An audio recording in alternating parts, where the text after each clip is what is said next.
God be the glory.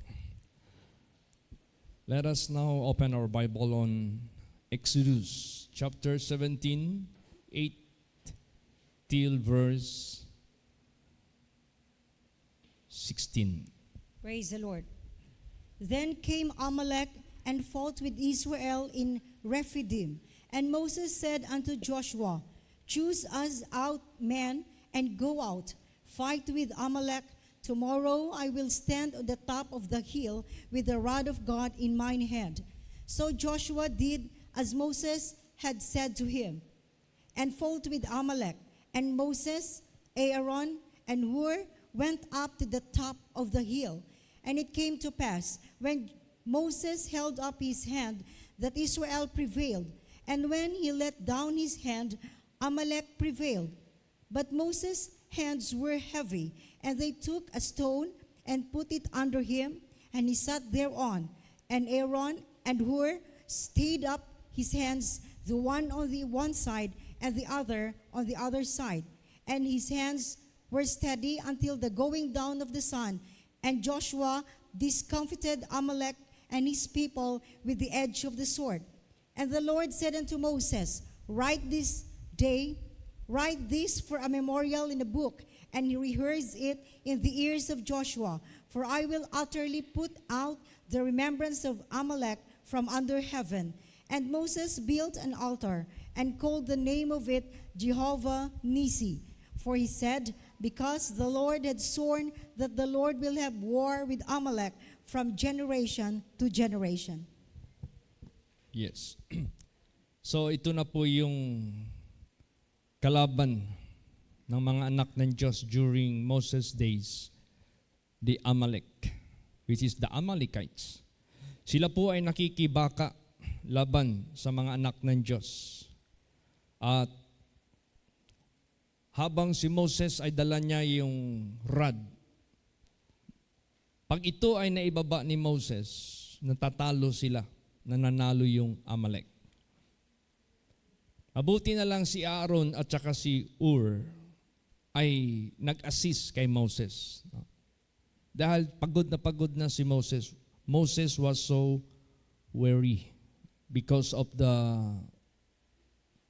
hours that is so long of the fight. So when Moses, his hand is being hung down, Amalek prevailed over Israel. But when Moses was assisted by Aaron and Hur, he let Moses sit above the rock, and they held his hand upward until the evening. Then Amalek discomfited or defeated totally by Joshua. So, the same with our ministry. This is teamwork. We have to help one another. Amalek stands as Satan, the enemy of God. Moses stands the servant of God, and the congregation, and Aaron and Hur as the elders. So we need to help one another doing the work of the ministry. We cannot do this by ourselves alone. No? We cannot do this successfully by one person only. This must be done among us all together with the help of God. Sa tulong ng ating Panginoong Diyos, maging successful ang gawain ng Diyos na ipinagkaloob po sa atin. Ngayon, Amalek, which stands for Satan, that would like to kill us. But God asked His children to kill Amalek totally, absolutely, and forever and ever. Because if they will not kill Amalek, Amalek will surely kill them. So the same also in our situation today. We are not fighting against our fellow. We are not fighting against any countries, against any tribes, against any personalities That is why it is said, we do not fight against flesh and blood.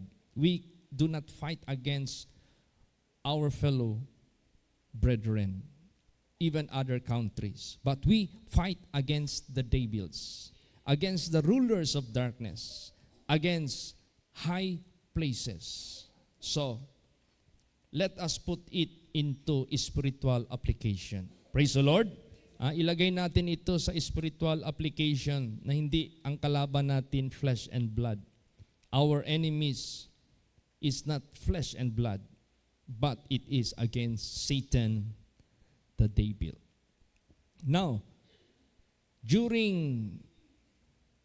in the days of King Saul, the first king of Israel which God appointed and anointed, King Saul was commanded by God to kill all the Amalekites, utterly, absolutely.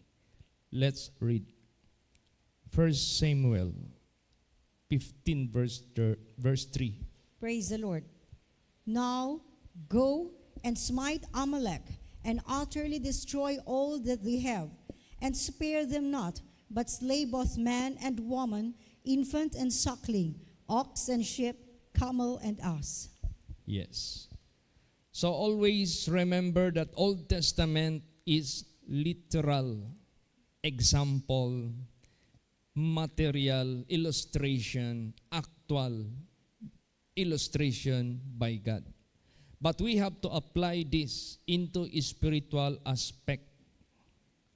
According to 1 Samuel 15 verse 3, God said to King Saul, now go and smite Amalek and utterly destroy all that they have, and spare them not, but slay both man and woman, infant and suckling, ox and sheep, camel and ass.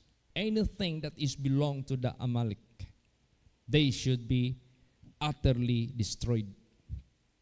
So spiritually, sa ating buhay, anumang gawa ng masamang espiritu sa buhay natin na nagpapahamak sa ating kaluluwa sa pamagitan ng paggawa ng kasalanan, tinutukso tayo ng dyablo to commit sin against our Creator, to transgress His commandments, His statutes, para tayo mamatay sa ating kaluluwa. That is how Satan kill us, destroy us, and rob all that we must have from our Heavenly Father, tempting us, enticing us, seducing us to do sin against our Creator.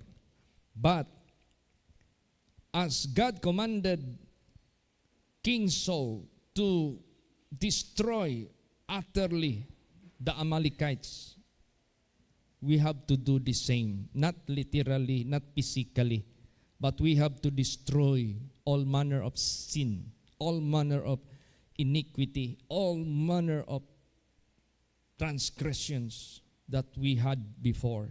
Kailangan sirain na natin yun. Kailangan i-destroy na natin yun utterly. So, how King Saul did the commandments of God to his life pertaining the Amalekites, to destroy them completely or utterly. Let's read 1 Samuel 15:7 till verse 9. Praise the Lord. And Saul smote the Amalekites from Havilah until thou comest to Shur, that is over against Egypt.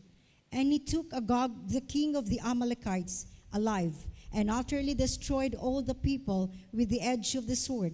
But Saul and the people spared Agag, and the best of the sheep, and of the oxen, and of the fatlings, and the lambs, and all that was good, and would not utterly destroy them, but everything that was vile and refuse, that they destroyed utterly. That is how King Saul made the commandments of God. He didn't utterly destroy the Amalekites. He spared Agag, the king of the Amalek. Imagine that. The king must be supposed to be destroyed most because he is the leader of the enemy, but he spared the king. And the best of oxen and sheep he also spared. So he didn't follow the instruction of God. So the same also with our lives. Ganon din sa buhay natin. Pinapapatay ng Diyos sa atin ang lahat ng kaaway na ang dyablo, anumang mga bilong sa Kanya na mga ungodliness, unholiness, unrighteousness, violation against the commandments of God, we have to eradicate. We have to finish them all. We have to stop them all together, absolutely, completely. Because if there is one that is still, we could say, being spared, this will kill us. This will make us to defeat. Ito'y magtalo sa atin pag meron tayong iniwan na kasalanan sa buhay po natin. So, King Saul didn't kill the Amalekites completely, utterly, because he spared the so-called king and the best oxen and sheep for such his own reason. So when God saw it, then how God asked Samuel. Let's read. Pakibasa po. All right. 1 Samuel 15 verse 11. Praise the Lord. It repenteth me that I have set up Saul to be king, for he is turned back from following me, and hath not performed my commandments. And it grieved Samuel, and he cried unto the Lord all night. Yes. God declared that it repented him to set up Saul to be the king over Israel, for he is turned back from following God and hath not performed his commandments. And it grieved Samuel so much. And Samuel cried unto the Lord all the night. You see, he was rejected by God. He was forsaken by God. So the same also. Pagdating ng panahon, pag hindi natin inubos ang lahat ng gawa ng kaaway sa buhay natin, pag meron pa tayong iniwan na isa, pag meron pa tayong inaalagaan na isa, pag meron pa tayong tinitreasure na kasalanan, binibigyan natin ng value, binibigyan natin ng kahalagahan, hindi natin ito utterly winala sa buhay natin, time will come, we shall be rejected. Yun na yung sabi ng ating Panginoong Hesukristo. Many on that day will say, Lord, Lord unto me, but I will say unto them, depart from me, you worker of iniquity. Depart from me. They are rejected. So, let us be very careful of doing the commandments of God. Praise the Lord.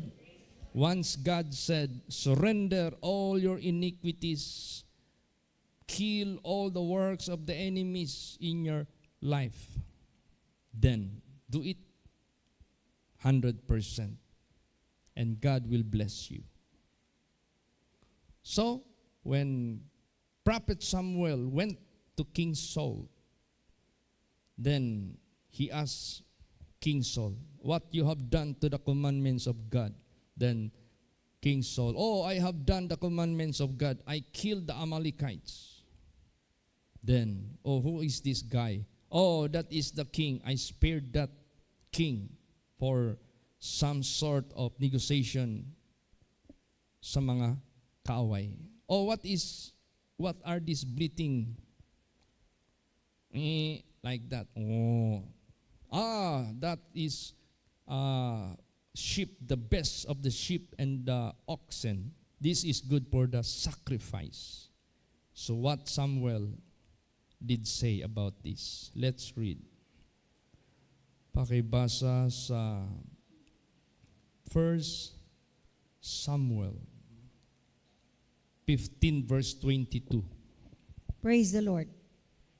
And Samuel said, Hath the Lord as great delight in burnt offerings and sacrifices as in obeying the voice of the Lord?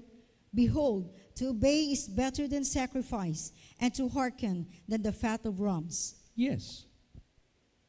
God does not accept any material offering or gift in exchange of our obedience.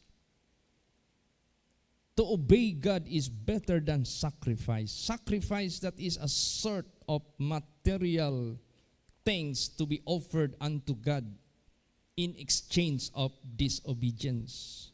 God will reject it because God doesn't need anything, any material, because He owns everything. Di na kailangan ng Diyos ano pang mga offering natin na mga material dyan, pera, anything na i-donate natin in exchange of our disobedience. Hindi yan. It cannot equal. Hindi yan makakatabon.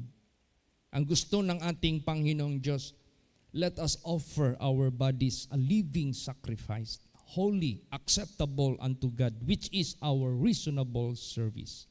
And we should not be conformed to this world, but we must be transformed by the renewing of our mind, that we may prove what is that good and acceptable and perfect will of God. So King Saul was not able to prove what is good, what is acceptable and perfect will of God. He pervert the judgment of God. Binago niya ang judgment ng Diyos. He walked in his own eyes. He walked in his own righteousness. He walked in his own way. We cannot establish our own righteousnesses, but we must submit to God's righteousness. That is why Paul said, I prayed, and how I wish that all Israel shall be saved, but I bear them record that they have the zeal of God, but not according to the knowledge, because they establish their own righteousness, and they are not willing to submit under the righteousness of God. So they have their man-made righteousness. Let us not establish man-made righteousness in our spiritual, because our righteousness is just like a filthy rag in the sight of God. But rather we have to put on the righteousness of God by obedience to His commandments, that we have to eradicate, we have to finish, we have to utterly destroy all the works of the enemies in our lives. Praise the Lord. Sirain natin lahat ang mga gawa ng dyablo sa buhay natin na kanyang itinatag nung wala pa tayo sa katotohanan. So that is why when you come into the sanctuary, be ready to hear. Be ready and be very careful to listen. See to it, you will obey the word of God. Let's read Ecclesiastes 5 verse 1. Praise the Lord. Keep thy foot when thou goest to the house of God, and be more ready to hear than to give the sacrifice of fools, for they consider not that they do evil. Yes.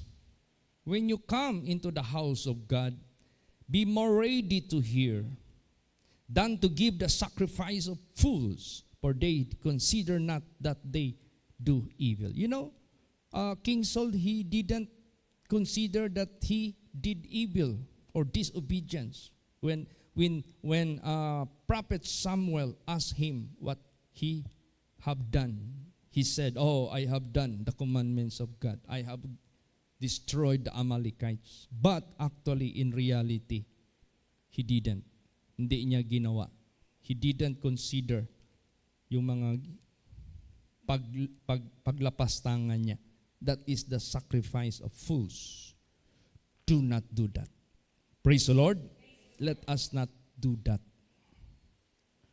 The most important is our obedience to the voice, to the commandments of God. Let's read Jeremiah 7:23. Praise the Lord.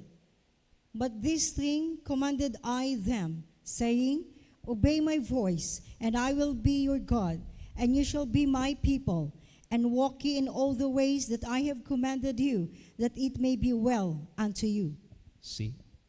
Obey my voice, and I will be your God. Ye shall be my people, and walk ye in all the ways that I have commanded you, that it may be well unto you. Obedience. Because it was the disobedience. The fall of man was the disobedience. And it was the obedience of Christ made us righteous. So let us therefore choose Christ and follow his example.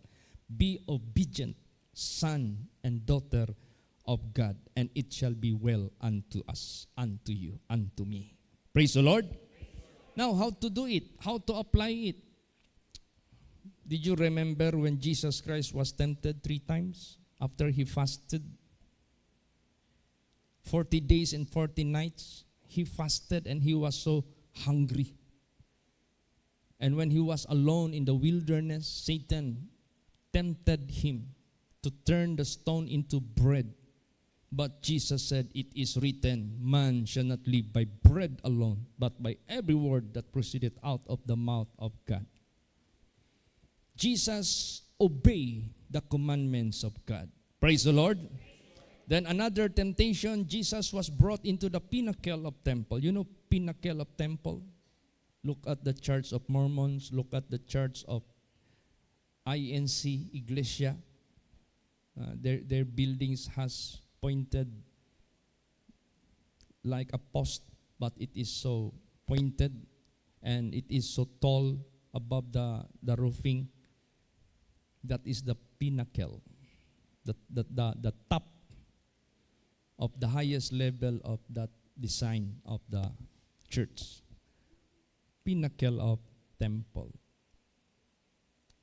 There is a Pinnacle Hotel in Davao City. Look at the building of Pinnacle Hotel.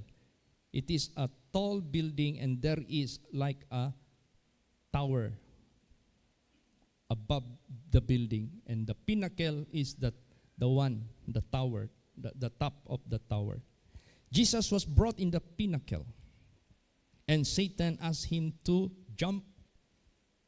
And Satan said, it is written, if you fall thyself to the ground, the angel will uphold you, lest you will be stumbled.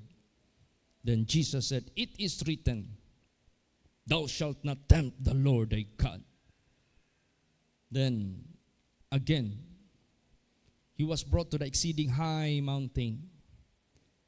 And Satan said to Jesus, look to the city. I will give you all the glory, all the riches of this city. And you bow down yourself before me. Jesus said again, it is written, only worship the Lord thy God.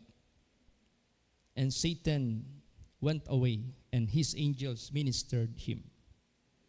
Meaning to say, Jesus, out of all those 3 temptations, he used the word of God as the weapon of resisting those temptations.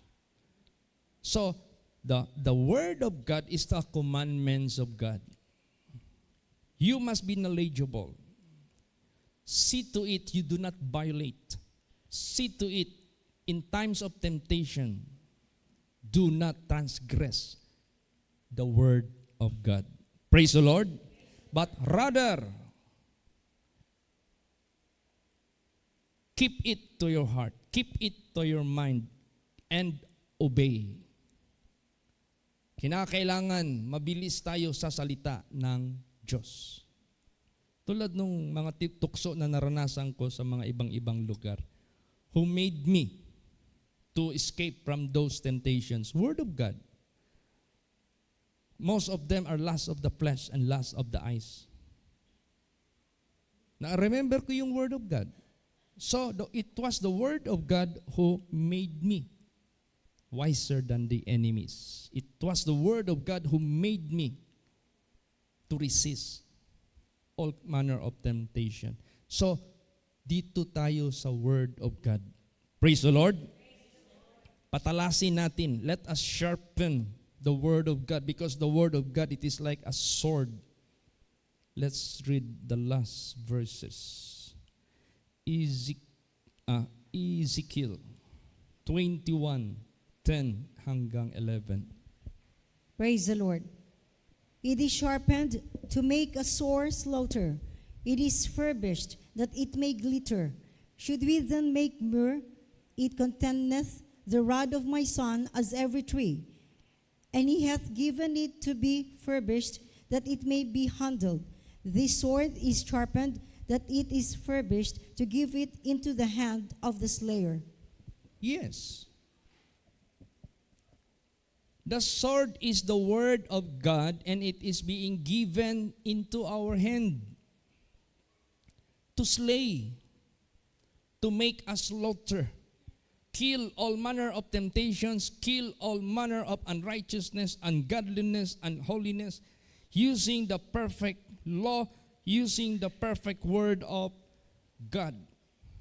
So therefore, hold it tightly and make the word of God or the sword sharpened and purbish. You know what is purbish? Pinapakintab mo, walang kalawang. Meaning to say, make the word of God always fresh in your mind. Always meditate in your mind. Make the word of God always refresh in your mind, in your heart. Hindi yung kinalawang na, wala ka nang basa-basa, kinalawang na, hindi mo na ma-remember, kinalawang na, hindi mo na acquainted, kinalawang na, hindi mo na kabisado, pagdating ng tukso, pagdating ng pagsubok, hindi mo na maalaala, tuka ka na ng tuka sa paggawa ng mga kasalanan without remembering the word of God to keep and to avoid all manner of sins. So, the word of God is the sword of the Spirit to be handled by us, sharpened, purpose to make a slaughter. So, that's how King Saul failed. He didn't hold the commandments of God, the instruction of God to make a slaughter utterly to all Amalekites. So, the word of God is like a sword. It is being given to your hand to handle it and to make a slaughter, to kill all manner of unrighteousness, to kill all manner of sins of this world. If you do that, it is well for you. Praise the Lord. Because to make it simple illustration, the word of God is given to us to be kept, to obey, not to transgress, but to follow, not to violate, but to apply. This is how God asks us to do in the midst of this world, full of spirit of Amalekites, full of spirit of darkness that would kill us. There are three things Jesus told his disciples that Satan would kill us, destroy, and rob us. But beforehand, he can kill us. Let us kill him first. Praise the Lord. Siya munang patayin natin. It is not really Satan that we will kill, but it is the temptation, it is the disobedience which Satan would bring us. Yun ang patayin natin. That we keep ourselves obedient to the word of God. Lagi tayong magsunod sa banal na salita ng Diyos. Huwag kang matakot. Huwag kang maawa sa mga bagay-bagay na dapat mong patayin na ikakapahamak mo. Patayin mo lahat yan. Do not show any pity. Praise the Lord. But remember His commandments as what He commanded to King Saul.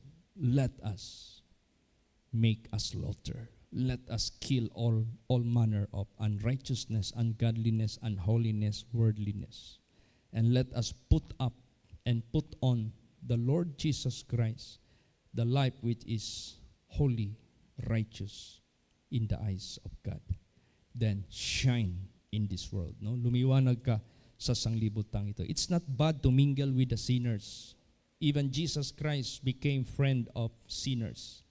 But Jesus didn't conform to their evil works, but Jesus became light unto them. Praise the Lord. Hindi masama magsama ka sa mga taong mga nasa kamunduhan, nasa kadiliman. But do not ever follow after their wickedness. But rather, be a peculiar, be a unique, be a noticeable among them. That you are different. You shine among them. Let your light so shine before men, that they may see your good works. Praise the Lord. Kaya ngayong Sabado, meron na namang gatherings ang batch ko sa City High. And some of my classmates told me, Pastor Chit, marami ngayong mag-attend na hindi pa natin nakikita ng mga classmates dahil sila po ay nasa abroad karamihan and they will be attending. Pastor Chit, mag-attend ka sana para ma-meet mo sila.